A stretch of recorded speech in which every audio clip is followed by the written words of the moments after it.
Good morning, students. Today we discuss the topic refraction through a single spherical surface.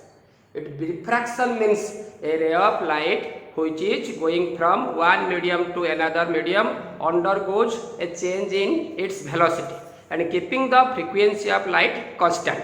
The single refraction surface, it may be a convex or concave. Okay, so first case 1 is here.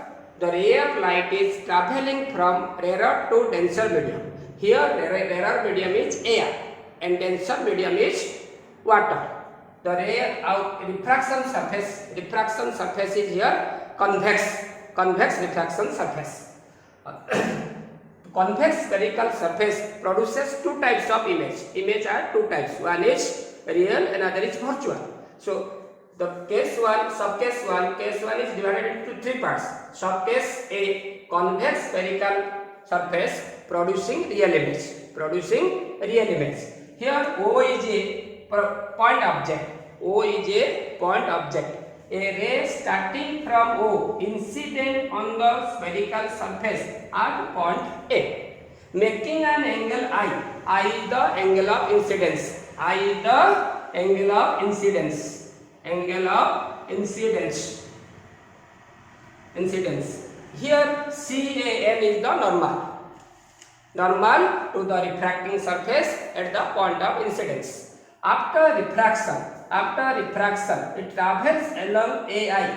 Why it is travels along AI? Since the ray of light is traveling from rarer to denser medium, so it bends towards the normal and meets at I on the principal axis. Since I is the actual real image of the point object O. The angle between the refracted ray AI and the normal SC is called the angle of refraction. Which is angle of refraction? R, and I is the angle of incidence. Okay? And P is the pole of the spherical surface. Pole is a point which is the central point, and all the distances are measured from this pole. Alpha, beta and gamma are the angles made by the incident ray OA, refracted ray AI, and the normal SC with the principal axis respectively. Since the ray of light is traveling from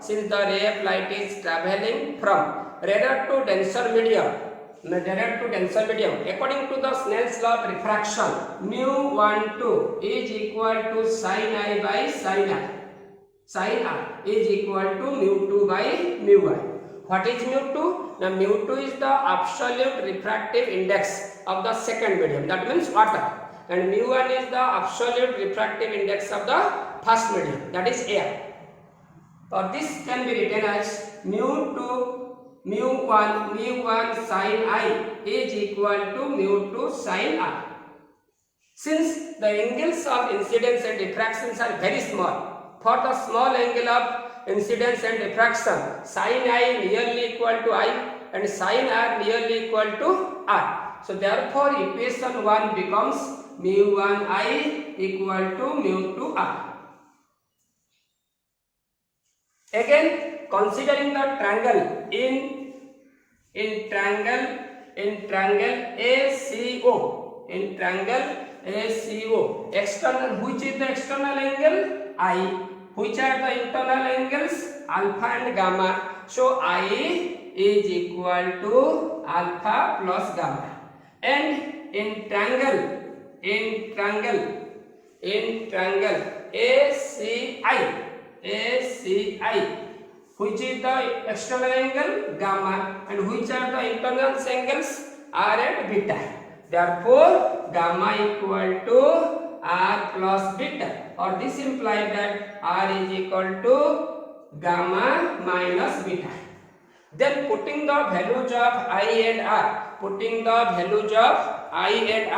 in equation 2, we can write mu1 I in place of I alpha plus gamma equal to mu2 R gamma minus beta, or this implies that mu1 alpha plus mu1 gamma is equal to mu2 gamma minus mu2 beta, or this implies that mu1 alpha plus mu2 beta is equal to mu2 minus mu1 gamma. ये equation 3.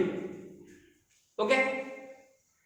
Since mu2 is always greater than mu1, so therefore we can written like this in this form: mu2 minus mu1, not mu1 minus mu2. mu1 is the refractive index of air, जिसका value of air is refractive index of air is 1, and refractive index of water is 4.33, or that is the 4 by 3, that is 1.33. Next, since angles are very small, alpha, beta and gamma also very small, so they can replace their tangents. That means mu1 tan alpha plus mu2 tan beta is equal to mu2 minus mu1 tan gamma. This is equation number 4.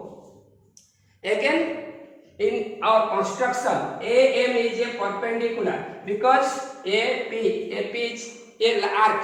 So draw a perpendicular from A on the principal axis, that is AM is the perpendicular. In triangle, so therefore there are 3 right angle triangles. In triangle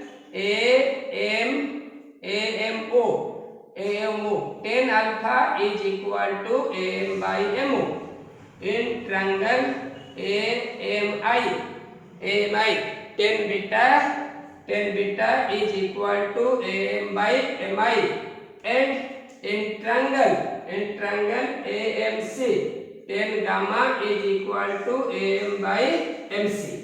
Putting all these values in equation 4, we can write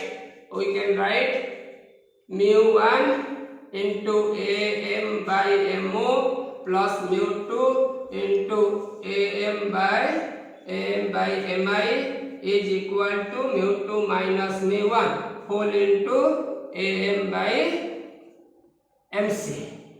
So all sides in left hand side and right hand side in numerator AM there. So therefore it can replace mu1 by MO plus mu2 by MI is equal to mu2 minus mu1 by MC. Equation number 5. This is equation number 5. Since the aperture is very small, aperture of the surface is very small, so therefore point M is very close to the point P. All the distances are measured from P instead of M. That means in equation 5 we can replace M by P. So this implies that mu1 by Pu plus mu2 by Pi is equal to mu2 minus mu1 by Pc. Equation number 6. According to the sign convention, that means which are situated in the left hand side all are taken as negative, and right hand side which are all are taken as positive, and vertically upwards are taken as positive and vertically downwards taken as negative. So according to the sign conventions, PO is equal to minus I u for object distance, Pi is equal to minus V for image distance, and Pi equal to V, and PC equal to R, radius of curvature. The image distance and radius of curvature are situated right side, so therefore they are taken as positive, and object distance is situated at the left hand side, so therefore it is taken as negative. Putting all these values in equation 6, we can write mu1 by minus u plus mu2 by V is equal to mu2 minus mu1 by R, or this can be written as mu2 by V minus mu1 by u is equal to mu2 minus mu1 by R. This is the final expression for refraction through a single spherical surface. Okay.